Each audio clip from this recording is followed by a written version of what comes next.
It's the end of the day with Ray. Hello, my friends, ladies and gentlemen. It's 2024, and I know a lot of you are asking the question, what's in store for 2024? I'm going to share some thoughts on that, talk a little bit about what you're going to see here on the end of the day with Ray this year. But you can see the logos. You can see the logos on that big, gigantic, interactive board of mine, right?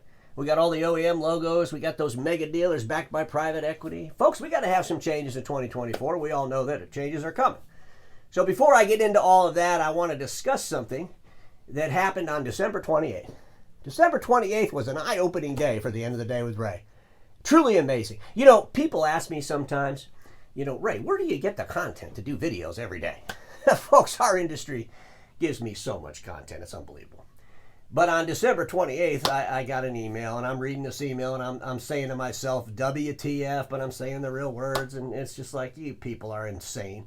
So I want to share with you that email, and then we're going to talk a little bit about that. But over the weekend, when I did my New Year's Eve special, like Happy New Year, everybody, I put this out there, little tiny mini article, and I said, show up anyway. In 2024, show up anyway. And folks, I want to tell you how that came to birth. God, I mean, this is going to be my new slogan for 2024, show up anyway. So on December 28th, I got an email from Great America. Let me read you the email. Good afternoon, Ray.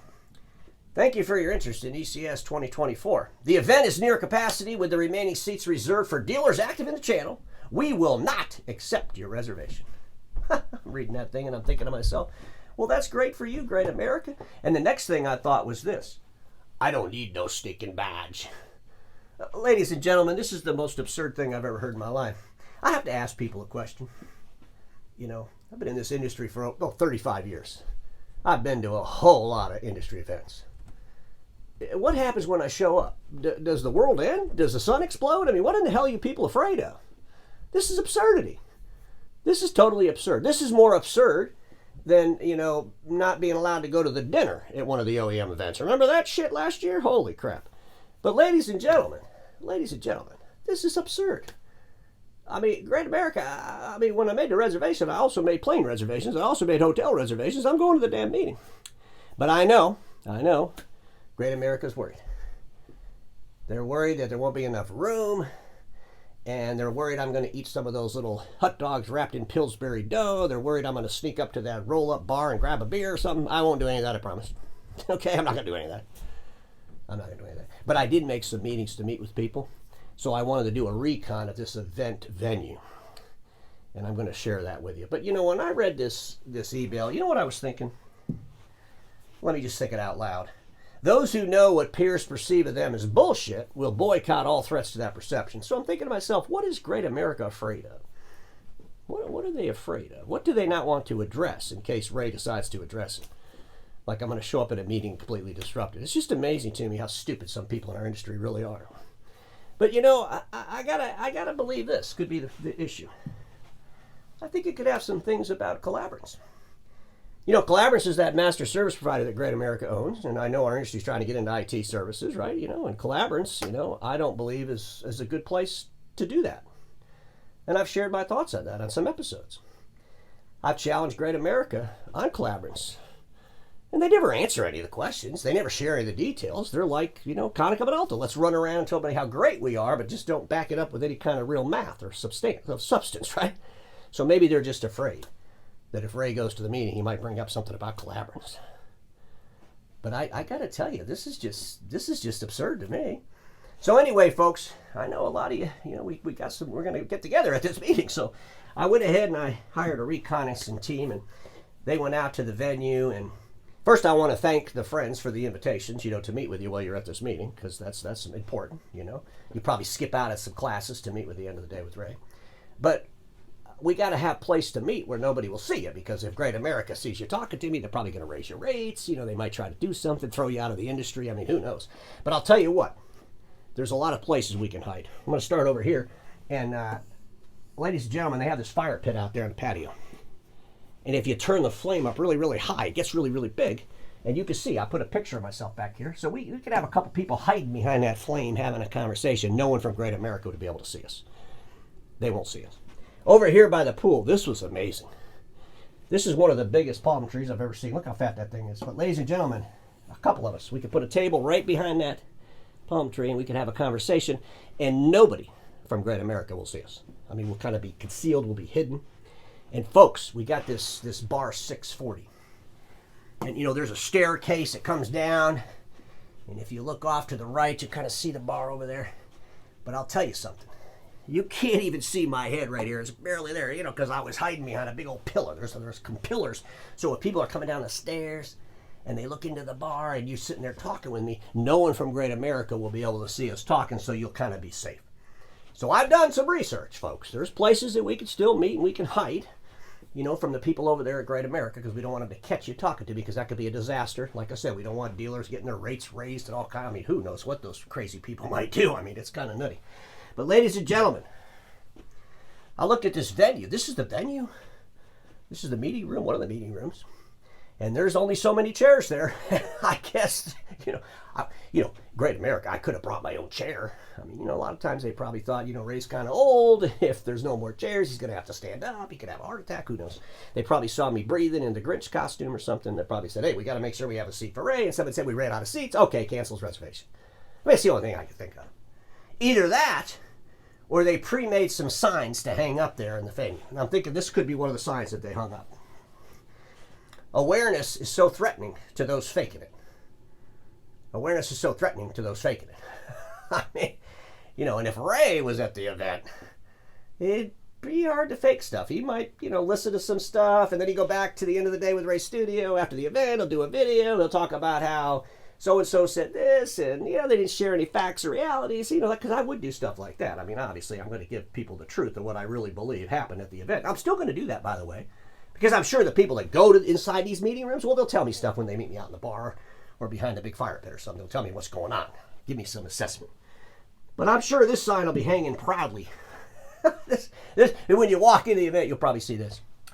Stay comfortable. We refuse a reservation for the end of the day with Ray. I mean, don't worry, folks. Stay comfortable. The world's not going to end. The sun won't explode. Ray's not coming. Unfortunately, yes, I am. I'll be there. I get in on Sunday. I leave on Wednesday. You'll be able to find me. I look forward to talking to all of my friends at this event. I'm excited about going. So, ladies and gentlemen, this season I decided I wanted to really get into the industry's media. Behind the whitewash is the real story. And folks, for a long time now, I mean, I'm in my 6th season. I've been talking to you about how our industry's media is just, basically, I don't believe they do their jobs. They just give venues for people to go and talk about stuff and don't substantiate any of it. And we need to expose some of that more in 2024. So I've come up with a series, and it's called WTF Print Industry News.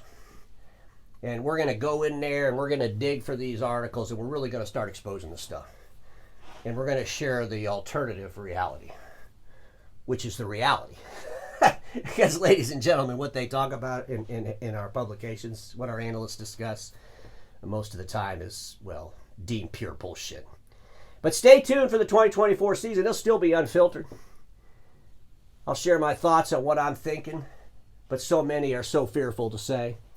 Do you ever talk to your peers in the industry and they'll tell you, oh, real Ray, he tells you stuff everybody else is thinking, but everybody else is too afraid to say it. I find it so ironic that you have meetings built for disruption and innovation, right? Isn't this meeting in the desert about disruption and innovation? Well, look, here's the reality. I have a quote that goes like this.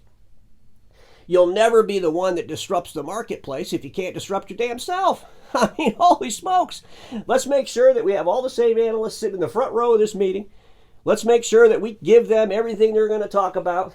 Let's make sure they don't talk about anything we don't want them to talk about. All we got to do is make sure they get a good bottle of wine and a steak dinner. Ladies and gentlemen, holy smokes.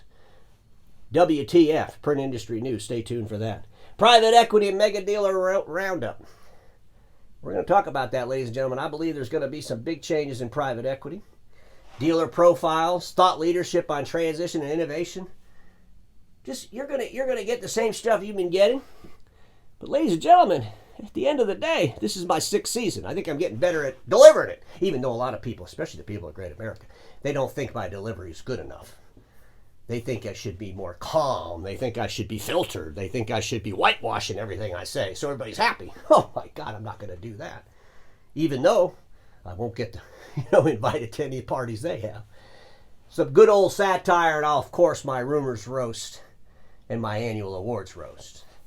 But ladies and gentlemen, I believe 2024 is going to be the year of reckoning for intangible assets, not only for the dealers, the mega dealers, and the OEMs. Stay tuned for this. This is a big deal.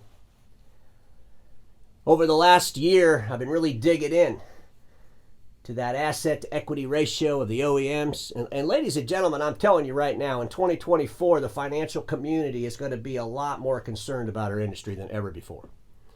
And they're going to start looking at the assets of not only the mega dealers, but the OEMs too. And they're going to demand some recalibrations, if you will. And I believe we're going to see some major impairment charges coming in 2024. We're going to see some major shifts and changes. And we're going to talk about that. We got three players that are going to have some, I think they're the most vulnerable. Let me just put it that way. We got Konica Minolta, we all know. They've been struggling for a long time, and their numbers for their third quarter will come out between January 31st and February 5th. I'm looking forward to those numbers. But when I talked about intangible assets and goodwill, and you have to ask yourself, what are they going to do with all this stuff that they bought and rolled up under All Covered? All these companies, and folks, at the end of the day, there has to be a reckoning. It's coming soon. Lexmark, we all know the big deal going on at Lexmark. We'll see how they pan out in 2024, but they're not going to be able to kick this can down the road much longer. We'll see some major impacts there. Our friends over at Visual Edge IT, obviously, yes, something has to happen when your BDC lender books a $47 million loss against your company. So we'll see something happen over there with Visual Edge in 2024 as well. But folks, I believe that the private equity groups, they're just going to mandate profitability over chasing revenue. They're going to mandate it. Some of these acquisitions are going in 10, 11, 12. I mean, they got to decide what they're going to do with all the stuff they bought.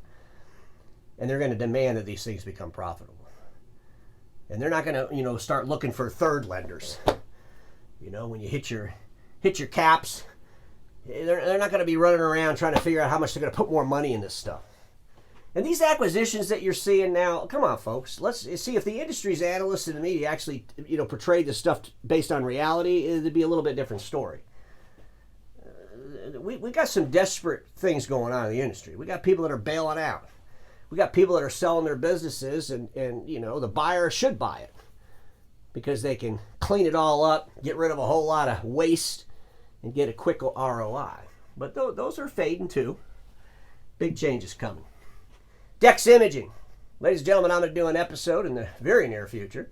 I'm going to share my thoughts on Dex Imaging because, at the end of the day, they are a sweet spot for me. Back in 2018, I did the episode Disruption talking about Office Depot, where Staples buying a mega dealer. Obviously, Staples bought Dex Imaging. That was 5 years ago this February, and there's got to be something happen. I've talked a little bit about that in the past, but I'm going to put some more teeth into an episode. Stay tuned for that. It's coming soon. Our friends over at Xerox and HP, there has to be major adjustments coming. Xerox being the largest dealer in the world. They have rekindled a relationship with Fuji. We'll see where that goes. I'm going to share some thoughts on it. HP, obviously, I believe it to be a train wreck. I don't care if you're 50 billion. The year before you were 60. I think they're a commodity house with very little value for services. And at the end of the day, I don't believe they have the right leadership in place. So we'll talk about that as well. But ladies and gentlemen, we got a big year ahead of us.